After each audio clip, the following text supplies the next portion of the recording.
Som. Som. Ok? Amém? Todo mundo achou que já era a trombeta de Deus já, né? A gente cantando, né? Virar. Graça e paz a todos, uma boa tarde. Muito bom podermos estar juntos aqui para louvar ao Senhor. A gente cantando acerca da volta de Cristo Jesus. E a gente vai falar um pouco aqui sobre a missão. O que mais a gente cria de expectativa é que o quanto mais em breve Jesus voltar, mais a gente ficará feliz. O quanto mais próximo esse dia acontecer, o quanto mais próximo a volta de Jesus concretizar, mais ainda a gente vai se alegrar diante desse Deus. Mas até lá, como igreja, nós estaremos ainda cumprindo a missão pela qual nós fomos chamados. E para isso eu peço que você abra a sua Bíblia no livro de Jonas, que é a base da nossa conferência, livro do profeta Jonas. Quero ler com você o primeiro, o segundo versículo, e depois nós vamos lá para o capítulo 4, ler a partir do versículo 10. Jonas, capítulo 1, versículos 1 e 2, depois lá no capítulo 4. Quem achou, diz amém. Quem não achou, diga quase amém. Estou achando. E quem nem está procurando, diz misericórdia. Diz assim o texto sagrado: O Senhor deu esta mensagem a Jonas, filho de Amitai: Apronte-se e vá à grande cidade de Nínive. Anuncie meu julgamento contra ela, pois vi como seu povo é perverso. Capítulo 4, a partir do versículo 10. Então o Senhor disse: Você tem compaixão de uma planta, embora não tenha feito coisa alguma para que ela crescesse. Ela depressa apareceu e depressa murchou. Nínive, porém, tem mais de 120 mil pessoas que não sabem decidir entre o certo e o errado, sem falar de muitos animais. Acaso não devo ter compaixão dessa grande cidade? Vamos orar? Pedir que Deus nos abençoe com a sua palavra nessa tarde? Senhor Deus e Pai que estás nos céus, eu te agradeço, Senhor, por esse momento. Te agradeço, Senhor, pela responsabilidade, o privilégio de poder compartilhar a Tua palavra. Deus, pedimos que o Senhor, já pedimos isso na verdade, que o Senhor abençoasse todos os momentos dessa conferência. Por isso agora, Senhor, suplica a Sua graça, que o Senhor tenha misericórdia da minha vida, que eu possa transmitir, Senhor, a Tua palavra aos meus irmãos e irmãs nessa tarde. Deus, em nome de Jesus. Amém, Senhor. Amém. Podem se assentar, fica à vontade.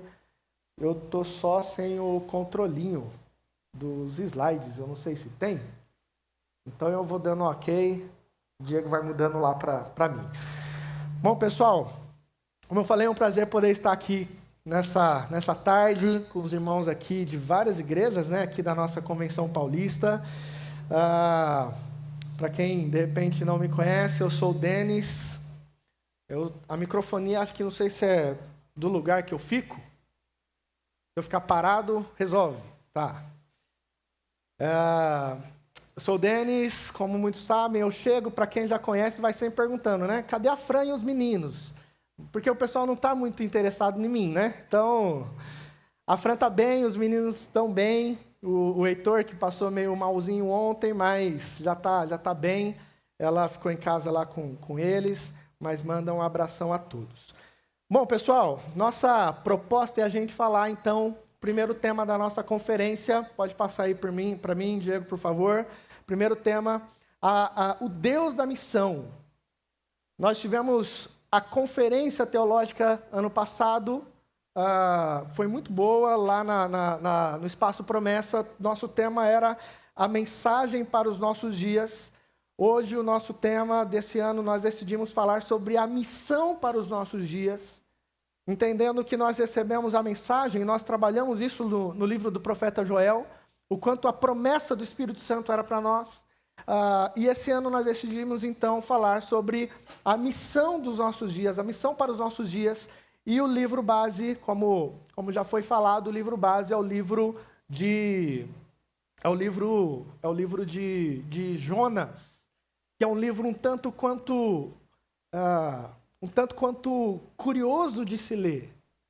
É um daqueles livros muito peculiar, muito peculiar.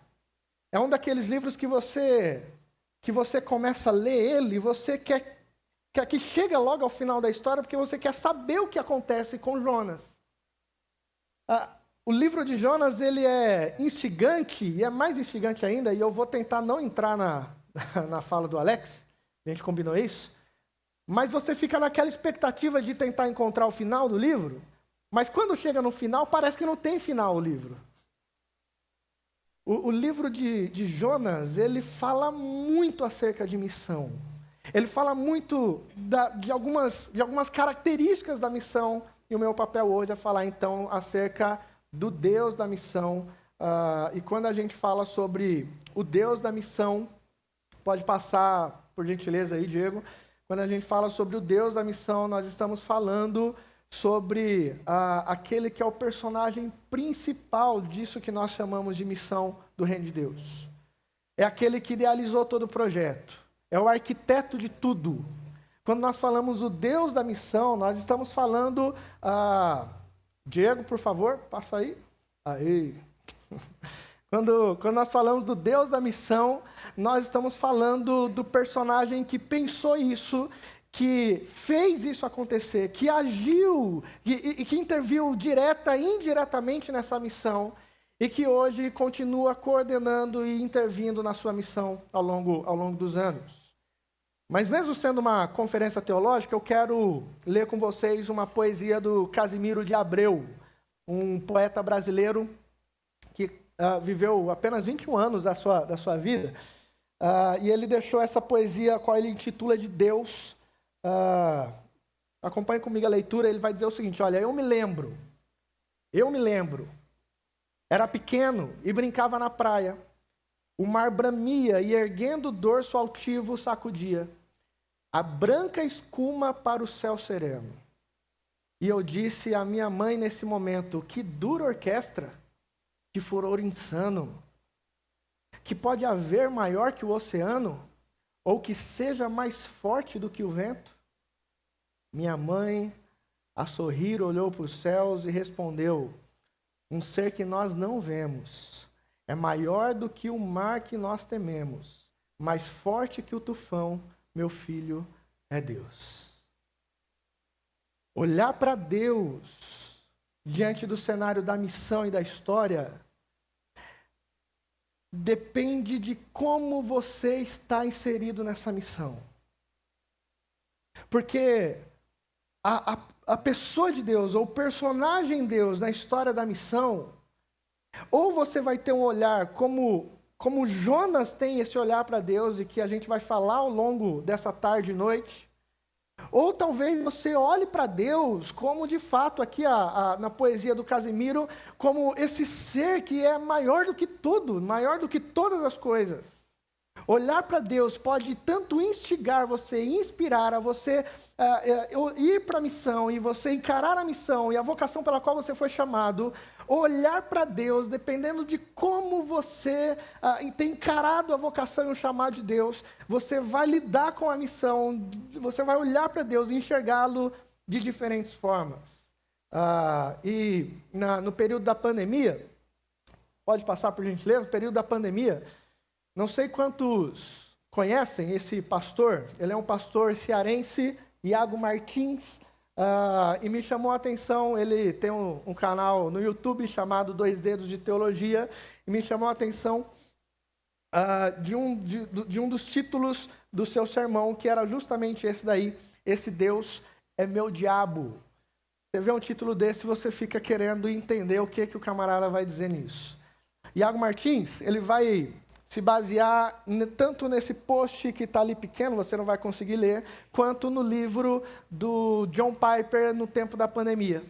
John Piper, ele vai dizer no seu livro, Coronavírus de Cristo, que o coronavírus foi uma ação de Deus para consertar algumas coisas nesse mundo. O post, que você não está conseguindo ler, é do Ricardo Gondim, também um pastor brasileiro. Ele vai dizer que ele se espanta com uma notícia dessa, com uma fala dessa do John Piper, e aí ele termina o seu post dizendo, esse Deus é o meu demônio. Iago Martins, quando ele coloca esse título no seu sermão, ele faz um paralelo com a história de Jó.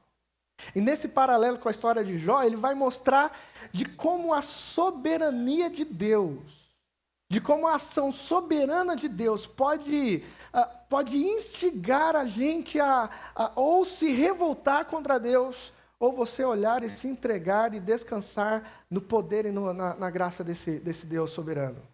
A soberania de Deus desperta em algumas pessoas questionamentos, mas quando a gente lê não só a história de Jó, mas quando a gente lê também a história de Jonas, quando a gente lê a história da cidade de Nínive nesse recorte, a gente entende que o soberano Deus, ele age incansavelmente para salvar vidas e pessoas. Deus, ele pode ser mal compreendido para alguns, mas eu te desafio a olhar para Deus como aquele que é o personagem principal da história da humanidade.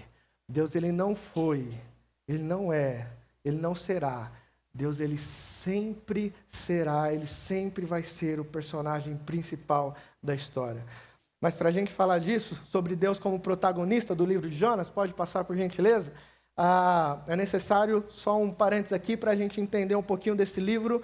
Jonas, o livro de Jonas, ele ao lado de Gênesis é um dos livros mais questionados no que diz respeito à sua veracidade. Por que isso? Por conta do milagre, principalmente aquilo que mais chama a atenção no livro de Jonas. Quando a gente lê o livro de Jonas, o que mais salta aos nossos olhos é o fato de um camarada ser jogado ao mar, e nesse mar tem um peixe, um grande peixe, preparado para engoli-lo. Engole esse camarada, ele fica 3 dias e 3 noites dentro desse peixe. E esse peixe, depois desse período, cospe esse camarada para fora, na beira da praia praticamente, e esse cara ainda está vivo. É um tanto quanto questionável isso para muita gente. Teólogos liberais vão dizer que o livro de Jonas é apenas uma fábula. Ou o livro de Jonas é apenas um conto do povo de Israel para tentar meio que maquiar a face de Deus. Mas fato é que o livro de Jonas, ou o personagem Jonas, ele é real. Jonas não só é citado nesse livro, mas Jonas, por exemplo, lá no livro dos Reis, capítulo 14, Jonas é citado também, o mesmo Jonas, filho do mesmo pai, é o mesmo personagem. Algumas pessoas questionam até a aceitação do livro de Jonas, até por conta desses milagres que acontecem. Mas se nós formos descartar o livro de Jonas, a gente encontra um sério problema com Cristo Jesus, por exemplo. Jesus, ele usa a figura de Jonas para fundamentar tanto a sua morte e ressurreição, quanto também a sua presença, o seu sinal diante dos homens. Lá em Marcos capítulo 12 e Lucas capítulo 11, Jesus cita Jonas. Ora, se Jonas é um personagem fictício, então Jesus erra, ou Jesus fundamenta a sua fala e o seu ensino num personagem que não existe. E aí a gente encontra um sério problema na fala de Jesus. Descaracterizar Jonas é dizer que Jesus está faltando com a verdade, ou que ele não tem fundamento na sua argumentação. Jonas existe, Jonas aconteceu, de fato aconteceu. E aí, esse eu não perguntei pro Alex, ele vai falar a história do do rapaz lá, do James Bartley? Não tá, né? Então, valeu. Então, vou falar, Alex. É porque eu não quero dar spoiler, né, gente? Que a gente falou lá, eu combinei com o Alex. Se eu falar uma coisa errada aqui, eu falei, você não me desmente lá, que você não me corrige. Vai ficar feio para mim. James Bartley, ele, em meados de 1800 alguma coisa,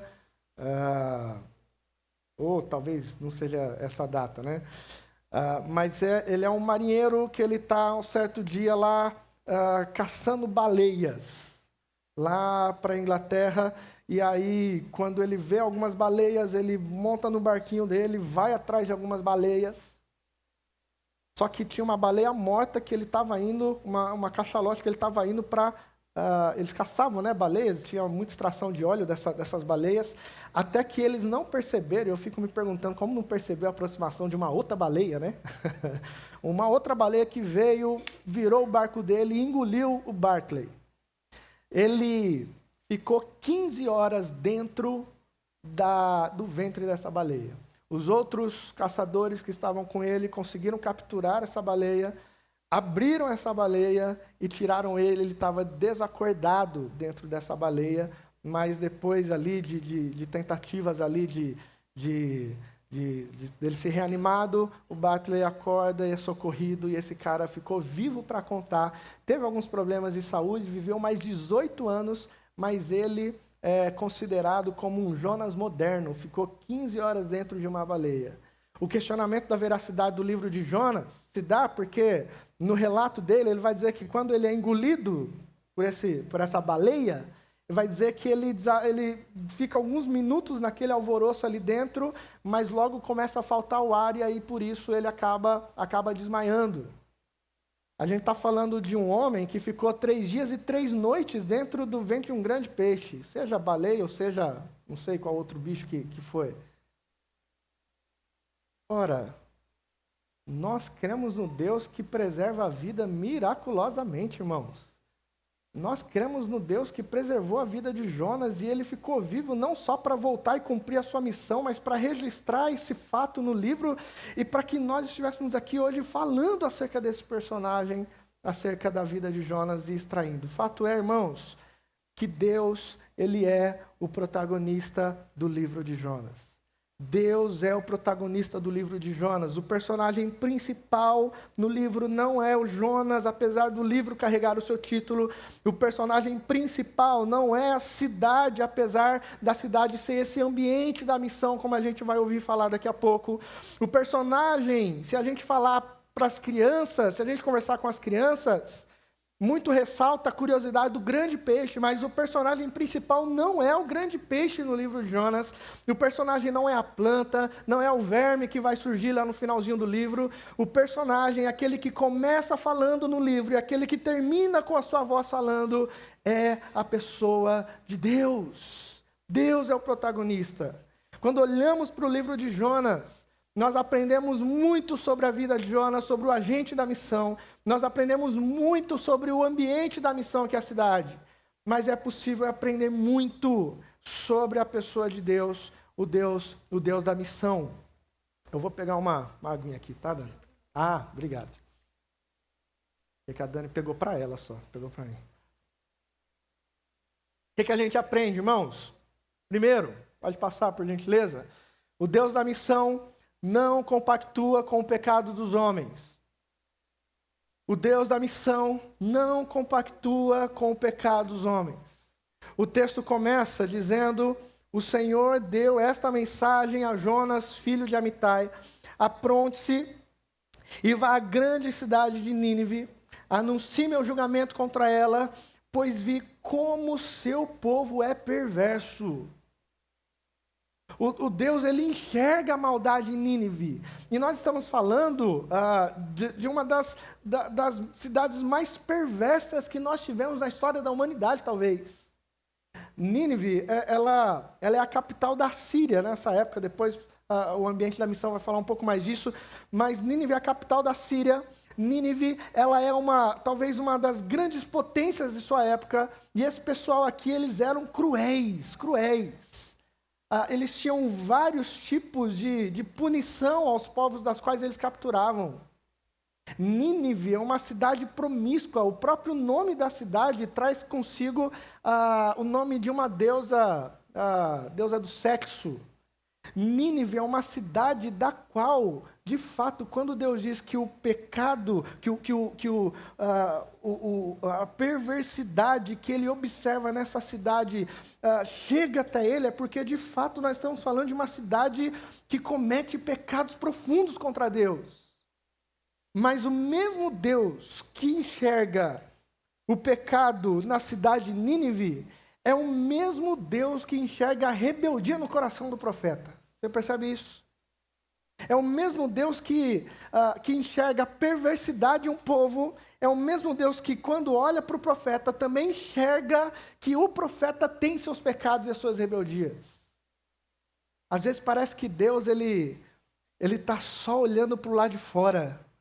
Às vezes parece que a gente cai na tentação e no erro da religião, da religiosidade, como que se Deus estivesse só olhando os outros. E aí, talvez isso nunca aconteceu com você, né? A palavra vem, o pastor ou o pregador vem, fala a mensagem de Deus, e aí às vezes a gente tende a ficar pensando, cara, se fulano tinha que estar aqui para ouvir essa mensagem, né? A Fran fala que é o famoso crente generoso, que é sempre servir os outros com a mensagem que Deus manda. Mas Deus, ele enxerga o nosso pecado. Deus enxerga a maldade da humanidade. E Deus, ele não compactua. Deus, ele é santo. Deus, ele não é um senhor de idade que está sentado numa cadeira de balanço, fazendo vista grossa para os seus filhos, como que se nada fosse como se tudo fosse indiferente para ele. Deus, ele é santo, revestido de glória e santidade e majestade. Deus, ele não compactua com o pecado. Deus, ele não anda de mãos dadas com o pecado, muito pelo contrário, Deus se ira contra o pecado. Uma definição que eu entendo que talvez seja a melhor forma da gente entender o que são os nossos pecados diante de Deus, é quando a gente chama pecados de crimes. Quando nós chamamos o pecado de crime, quando nós entendemos que o nosso pecado é crime contra Deus, quando nós cometemos crimes contra Deus, a gente entende a seriedade desse negócio. Não é a cidade de Nínive só, é a rebeldia do religioso, é a rebeldia do profeta que chega até Deus também. Deus não compactua, Deus da missão não compactua com o pecado dos homens. Segundo, o Deus da missão reina soberanamente no mundo dos homens. O Deus da missão reina soberanamente no mundo dos homens. Quando nós olhamos o livro de Jonas, nós enxergamos um Deus soberano. Percebe? Primeiro, Deus convoca Jonas. Depois, Deus envia uma tempestade atrás de Jonas. Depois, Deus acalma o mar quando Jonas foi lançado ao mar. Depois, Deus dá ordem ao grande peixe para engolir Jonas. Deus, ele preserva a vida de Jonas dentro do grande peixe. Depois, Deus dá a ordem ao grande peixe para vomitar Jonas. Depois Deus oferece de graça, oferece da graça e da misericórdia ao povo ninivita. Depois Deus faz brotar uma planta, depois Deus faz secar uma planta. Ou seja, em todo o livro de Jonas, Deus está em constante ação. Deus, ele está agindo, intervindo direta e indiretamente na história da salvação das pessoas aqui no livro de Jonas. O que Deus faz aqui, e aí é preciso olhar pela ótica da soberania de Deus. É um Deus que intervém diretamente na história. Percebe isso? Deus, ele... Se a gente olhar pela questão da salvação, Deus, ele chama o profeta. Se a gente olhar para a questão da salvação, da missão do profeta, Deus envia o peixe. Deus está fazendo, está agindo constantemente, soberanamente. O texto começa com uma pergunta, o texto termina com uma pergunta retórica de Deus para o profeta, como quem diz assim, poxa, eu não tenho que dar explicações a você daquilo que eu estou fazendo, mas ele termina questionando o profeta, porque ele é o Senhor da história, Deus, ele é soberano, ele reina soberanamente no mundo dos homens. Algumas pessoas, elas tentam ser senhores de si mesmas. Alguns poderosos podem comprar redes sociais milionárias ou bilionárias. Algumas pessoas podem ter vários e vários seguidores no Twitter, no Instagram, ou nessa nova que surgiu aí, que você sabe. Mas não existe homem que reine soberanamente como Deus. Deus é Senhor, Deus continua sendo Senhor, Deus continua sendo soberano. A vontade de Deus continua prevalecendo nesse mundo. Deus continua reinando soberanamente no mundo dos homens. Terceiro, o Deus da missão, ele age intencionalmente na salvação dos homens. Percebe que não é o povo de Nínive que vai até Deus. Percebe que não é o povo que clama a Deus diante dos seus pecados primeiramente, mas é Deus que diante da perversidade decide mandar um profeta, por mais que a mensagem fosse de destruição, mas Deus é quem vai diretamente em direção ao povo de Nínive. Deus é quem envia o profeta para Nínive. Deus, ele age intencionalmente na salvação dessa cidade. E aí eu leio o livro de Jonas e é curioso como você pode olhar as ações de Deus e ficar pensando, Deus, ele faz isso para quem? Por exemplo, se a gente olhar que o principal da história, ou a salvação principal aqui da história é Nínive, a gente se pergunta o seguinte, Deus, ele para salvar Nínive, ele chama um profeta, ok? Ok. Para salvar Nínive, Deus, ele chama um profeta para ir lá. Deus sabia que o povo iria se arrepender. Deus sabia de tudo, obviamente. O profeta foge. Aí o Alex vai falar depois mais.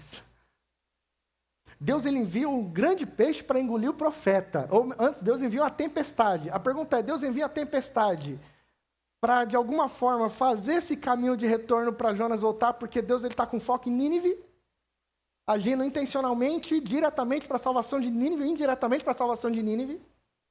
Deus envia um grande peixe para engolir o profeta, preservar ele com vida, não morrer afogado e cuspir ele de volta na beira da praia, porque Deus está agindo direto e indiretamente para a salvação de uma cidade. Deus, ele faz com que todas essas questões aconteçam para que uma cidade tenha a chance da salvação. São perguntas que eu fico fazendo quando eu leio. Ou talvez você pode olhar pela perspectiva de Jonas. Será que Deus está querendo, não só a questão de Nínive, descarta a questão de Nínive, apesar de ser algo fantástico. Deus, ele cuida de Jonas. Deus, ele decide salvar uma cidade inteira, de mais de 120 mil pessoas, para tratar um profeta. O coração dele, o coração religioso dele. Então Deus decide, de alguma forma, dar a chance de salvação para Nínive. Porque ele queria cuidar do coração do profeta. Deus, ele decide mandar uma tempestade para que o profeta tivesse a chance de consertar a sua história. Deus, ele decide enviar um grande peixe, engoli-lo e ter a sua vida preservada para que ele tivesse uma segunda chance de cumprir a sua missão, porque Deus estava cuidando e querendo salvar a vida do profeta. Será que é isso? Eu não sei qual é o foco, mas fato é que Deus, o Deus da missão, ele age intencionalmente na salvação dos homens, e a maior ação intencional para salvar vidas individuais e para salvar o coletivo de pessoas, daqueles que creem, foi Cristo Jesus vindo e morrendo na cruz por cada um de nós. Essa foi a maior ação intencional. E de novo, não foi o homem que foi a Deus. Adão e Eva se escondem no arbusto. Se fôssemos nós não iríamos diretamente a Deus, mas é Deus quem vem e sempre intencionalmente vem atrás da sua criação, porque Deus, ele age em favor da nossa salvação. Deus é o Deus da salvação, como Jonas fala na sua oração. Quarto, o Deus da missão quer a salvação de todos os homens. Isso daqui eu acho fantástico, porque Deus não é o Deus da igreja. Às vezes a gente acha que Deus, ele é o Deus da nossa instituição, da nossa igreja, como se Deus, ele coubesse dentro de um CNPJ, ou como se Deus, ele coubesse dentro de uma caixinha nossa. Deixa eu falar uma coisa para você, Deus não é o Deus da igreja, Deus é o Deus dos povos, Deus é o Deus de todo o universo, Deus é o Deus, não é a igreja que tem um Deus, mas é Deus quem tem a sua igreja na missão. Deus, ele é soberano sobre todos. Nós estamos falando de um texto em que Deus está enviando Jonas para pregar a cidade de Nínive, a outro povo que não era povo de Deus. Jonas, ele é um personagem, ele é um profeta do reino de Israel, o reino do norte. Jonas, apesar de não ser judeu, mas ainda está ali dentro do povo de Israel, do povo de Deus ali. Deus está mandando Jonas para pregar para outro povo. Deus está mandando Jonas para pregar para um povo que não tinha nada a ver com os judeus ou com o povo de Israel. Porque para Deus, desde os primórdios, Deus, ele não faz acepção de pessoas no que diz respeito à salvação. Deus quer a salvação de todos. O Deus da missão não escolhe pessoas elitizadas ou não. O Deus da missão não escolhe pessoas de pele clara ou pele escura. O Deus da missão não escolhe pessoas que mais se parecem com a gente. O Deus da missão vai em direção à salvação de todas as pessoas. Basta a gente olhar para nós. Basta a gente olhar para a igreja aqui, para a gente reunido. Nós que estamos aqui somos pessoas de diferentes classes sociais, somos pessoas de cor de pele diferente, somos pessoas de idades diferentes, somos pessoas, todo mundo bonito, né? Todo mundo bonito aqui, mas somos uns mais bonitos que os outros, talvez. Porque Deus não escolhe um tipo de pessoas.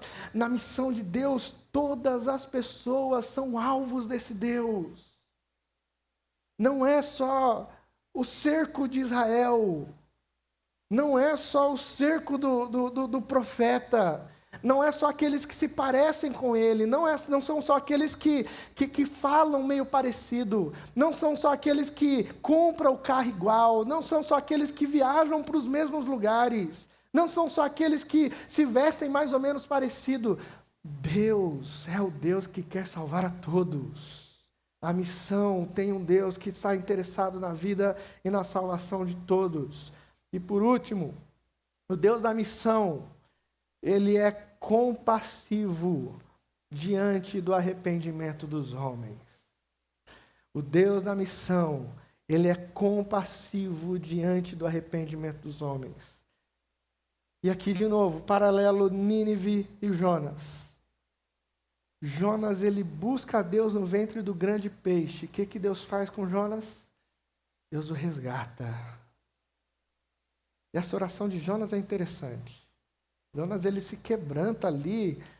A gente não sabe em que momento desses 3 dias e 3 noites Jonas teve caiu em si, entendeu que tinha feito besteira e fez essa oração. O interessante é que depois Jonas se lembra dessa oração e registra isso no livro. Mas fato é que Jonas vai dizer que lá nas profundezas do inferno ele clama a Deus e Deus o escutou, porque diante do coração quebrantado, Deus ele é compassivo. Deus ele é compassivo.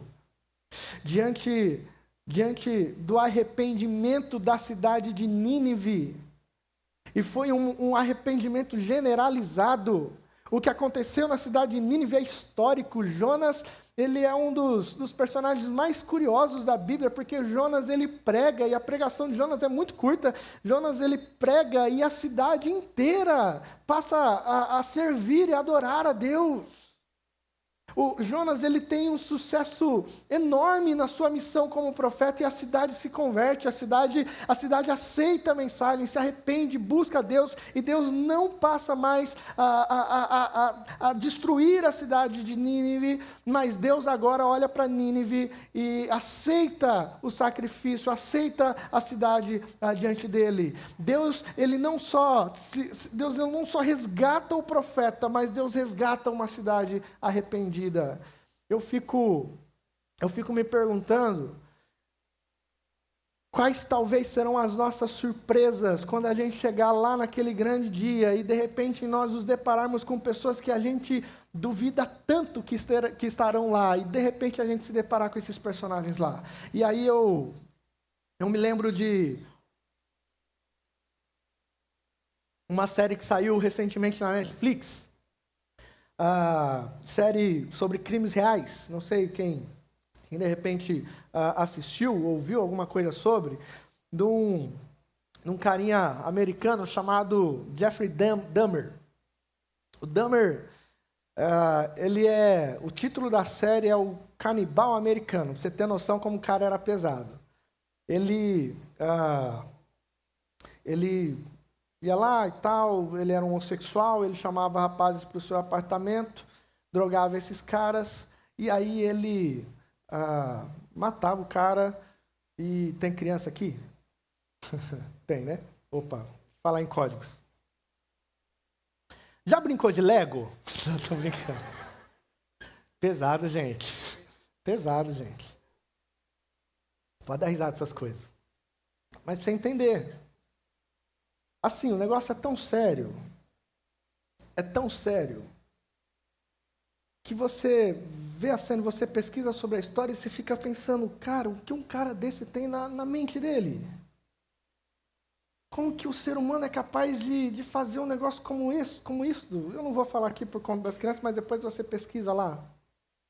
É um negócio que você fala assim, cara, como que fica a mente, como que funciona a mente de um cara desse? Mas deixa eu te falar, a série vai mostrar isso. Esse cara, ele é preso, capturado. E aí, não sei, a gente não tem como sondar o coração desse cara, mas o final da vida desse cara é ele ouvindo uma mensagem e ele se convertendo a Cristo Jesus, segundo ele. Ele é batizado na prisão. Dias depois do seu batismo, vem um outro preso e executa. Eu fico me perguntando, quão surpreso vai ser se foi sincero a conversão desse camarada? E se a gente chegar lá naquele grande dia e de repente se deparar com um personagem desse lá? Ou talvez, o que você pensaria sobre, por exemplo, falar do Evangelho de Cristo Jesus para aquele camarada que está preso lá em Santa Catarina, que meses atrás pulou numa creche e matou 4 crianças? O que você pensaria se você um dia chegar no céu e de repente se deparar com um camarada desse lá? Isso é possível de acontecer? É muito possível de acontecer, porque Deus, o Deus da missão, irmãos, é o Deus que olha as piores atrocidades humanas.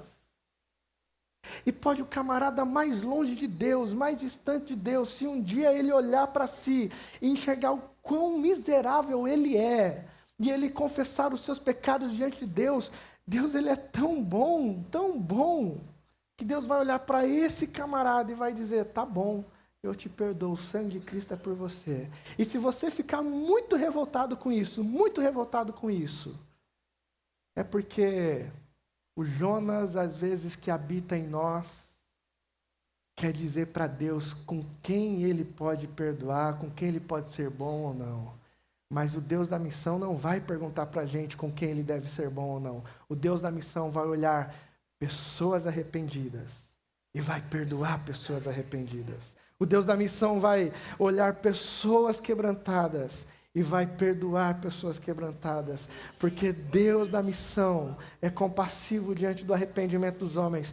E aí isso eu fecho esse ponto para dizer para você que você não precisa, obviamente, andar para longe ou tão distante de Deus. Você não precisa chegar ao ponto dessa distância estar milhas, apesar de Deus ainda assim te alcançar, por mais longe que você esteja ou vá. Você pode hoje, diante da missão de Deus para o tempo de hoje, diante da missão de Deus para esse tempo, você pode hoje se achegar diante de Deus e falar, Senhor, perdoa os meus pecados, eu quero viver a vontade do Senhor para a minha vida. Porque Deus, o Deus da missão, é o Deus que Jonas termina a sua oração lá no ventre do grande peixe. Por gentileza, peço que passe aí a oração de Jonas lá no ventre do grande peixe. De uma das experiências mais fantásticas que Jonas viveu foi ter passado naquele grande peixe. Mas Jonas termina a sua oração dizendo: aqueles que adoram deuses forjados se afastam do único amor verdadeiro, mas eu adoro a ti, ó Eterno, e canto de gratidão, e vou fazer o que prometi, a salvação a ti pertence, ó eterno. Vamos ficar em pé, em nome de Jesus? Se o pessoal da música quiser se posicionar, fiquem à vontade. Eu olho para essa oração, eu fico curioso, porque Jonas ele vai dizer que as pessoas que adoram deuses forjados se afastam do amor de Deus. Falou isso o profeta que estava querendo fugir de Deus.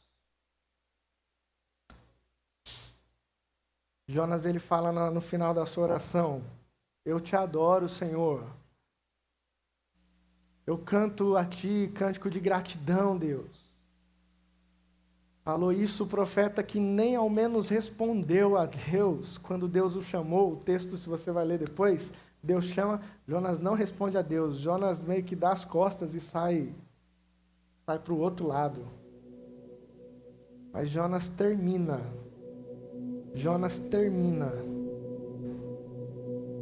Se talvez o que ele falou antes disso foram reflexões que ele foi fazendo no tempo consciente dele dentro do peixe, Jonas termina fazendo a reflexão que mais importa.